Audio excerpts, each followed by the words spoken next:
Luke chapter 3, verses 7 through 18. Listen for the word of the living God as we read these words. John said to the crowds that came out to be baptized by him, "You brood of vipers, who warned you to flee from the wrath to come? Bear fruits worthy of repentance. Do not begin to say to yourselves, 'We have Abraham as our ancestor.' For I tell you, God is able from these stones to raise up children to Abraham. Even now the axe is lying at the root of the trees. Every tree, therefore, that does not bear good fruit is cut down and thrown into the fire." And the crowds asked him, "What then should we do?" In reply, he said to them, "Whoever has 2 coats must share with anyone who has none. Whoever has food must do likewise." Even tax collectors came to be baptized, and they asked him, "Teacher, what should we do?" He said to them, "Collect no more than the amount prescribed for you." Soldiers also asked him, "And we, what should we do?" He said to them, "Do not extort money from anyone by threats or false accusations, and be satisfied with your wages." As the people were filled with expectation and all were questioning in their hearts concerning John, whether he might be Messiah, John answered all of them by saying, "I baptize you with water, but one who is more powerful than I is coming. I am not worthy to untie the thong of his sandals. He will baptize you with the breath of the Holy One and fire. His winnowing fork is in his hand to clear his threshing floor and to gather the wheat into his granary, but the chaff he will burn with unquenchable fire." So with many other exhortations, he proclaimed the good news to the people. The living God still speaks today. Thanks be to God. Today's reflection on Luke chapter 3 is on a little more than just verses 7 through 18. But what would this look like in our day?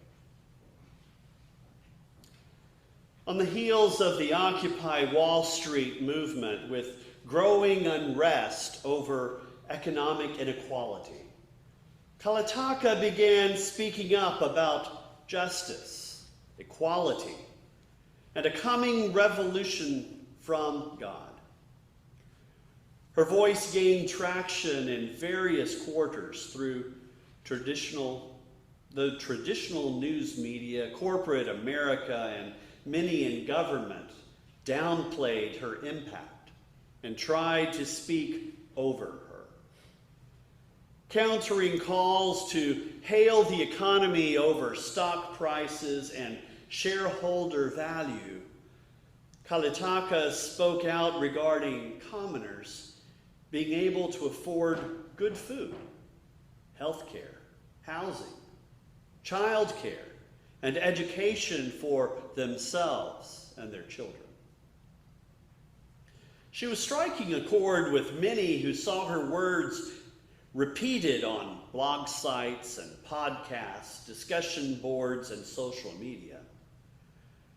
There were letters to the editor. There were opinion pieces taking up Kalitaka's words and expanding her reach among the populace.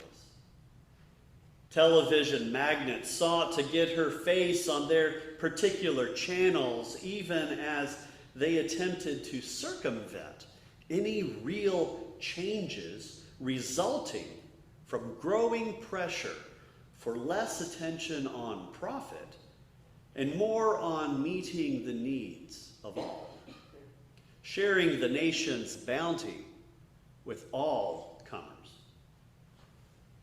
Kalitaka gained access to numerous pulpits around the nation, but mostly among minority communities for whom change echoed with hope.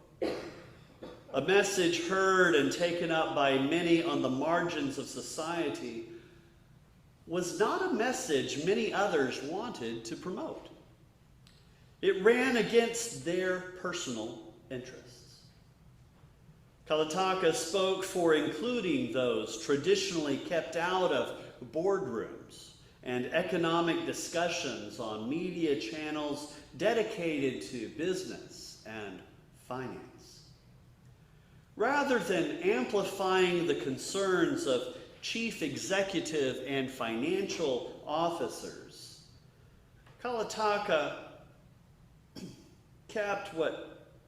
said that most people were kept at arm's length from healthy food options, from quality health care, from being heard at City Hall. It was not in the pulpits of churches that Kalataka spent most of her time. She was not concerned enough with addressing issues of public worship, rituals of decorum, and procedures of propriety, or speaking for God and addressing God in acceptable forms of prayer, or using the right kind of words for polite society. She was likewise unconcerned with ruffling feathers among power brokers in religion, politics, or business. In fact, it was the standard rules and norms of business, legal, and political life that Kalataka most directly challenged as being oppressive. Her words struck a chord, not because of any niceties. They ripped off the surface politeness of accepted norms that harmed people, that ignored their needs, that failed to express compassion on any level whatsoever. That had long been an issue in many, many circles. When harm beneath a veneer of normalcy was addressed, it was quickly silenced, struck down like the head of a nail sticking up out of a wooden surface. Hers was not the first voice raised in defense of the poor and oppressed. She had been preceded by many calling for major changes in how a nation treated its most vulnerable participants. Some who had come before her had been writers. Some had even risen to positions like the U.S. presidency, though their attempts to reform had not lasted or been followed closely enough by those who came after them. Robert F. Kennedy had called on people to look past superficial differences to see one another as fellow citizens rather than enemies. Teddy Roosevelt had spoken of the need to care for working classes and immigrants as more than simply industrial assets. John Steinbeck had declared all war symptomatic of humanity's failure as a thinking animal. Noam Chomsky had charged capitalism with socializing risk while privatizing profits. Robert Reich blasted money in politics as the root of all the economic struggles of the poor.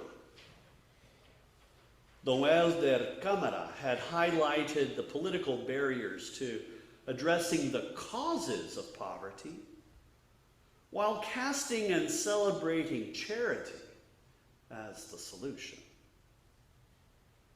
Too few had accepted these voices, most of whom spoke outside the halls of religious gatherings, as embodying essential teachings Christianity and Judaism, as well as Islam, Buddhism, Jainism, Hinduism, and many other traditions. The essential critique Gandhi had brought against Christianity as a whole was the same. He loved the teachings of Jesus, but he did not see Christians as following Jesus' teachings, much less leading their nations, societies, and governments to apply them in any significant manner. Kalitaka recognized the essential structures of economics, power, commerce, and what society considered acceptable norms. That these needed to be flipped upside down. Valleys needed to be filled in by leveling mountains. That's harsh, isn't it? Great and growing inequalities needed to be ripped apart and stripped bare. If a people were to embrace what God called them to, it would require much more than superficial changes and polishing applied to established norms. Reality required much more drastic transformation to actually right injustice. Responding adequately required scattering the proud, bringing down the mighty, filling the hungry by emptying the rich, and building up those of supposed low estate. To truly see God's redemption, so much more was needed than what most anyone was prepared to do. When powerful people came seeking Kalitaka, she readily saw through their unwillingness to do what was needed. She called them a brood of vipers. They did not want to enact the things of God. They simply hoped to escape judgment and the ire just under the skin of the oppressed masses all around them. For God's justice to be fully implemented, the entire structure with its aims, values, and norms had to be pulled up by the roots. When commoners asked how they should respond, she told them to freely share their resources with those who had less.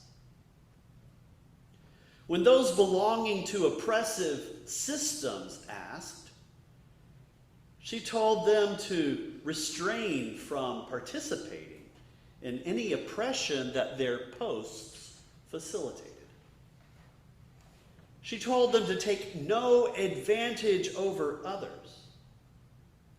Where law enforcement officers asked, she told them to use their positions of power to benefit all and not build up themselves in any way whatsoever. With all Kalitaka had to say, people wondered if she were going to be the one to bring about the revolutionary changes they desperately hoped were coming. She reported that the one coming along to enact needed transformation would come with the very breath of God, authorized and empowered to effect great change. The coming one was far more worthy of their attention than Kalitaka. Kalitaka brought them through rites of dedication, transformation, initiation, and preparation for learning and leaning into a new way of life in this incoming reality that she heralded. Politicians all around were uncertain how to proceed in light of Kalataka's preaching. They feared mass uprising, for so many identified with her message and were beginning to look differently upon those in power and at the accepted norms into which they had been born. The inherent injustices on every side were beginning to become readily visible. That was a frightening prospect for many. Meanwhile, Joshua came out to be counted and included among those acknowledging the need for this new reality on the way, for which Kalataka was preparing them. She was becoming known far and wide, not simply around the nation, but crossing also into the international scene. Pressure was mounting to do something about her. But any forceful action also would be very unpopular with the masses. Far too many people stood to gain by most any kind of transformation of the standards keeping people poor and keeping people desperate. How could her voice be silenced without ushering in the very transformative revolution the powerful feared?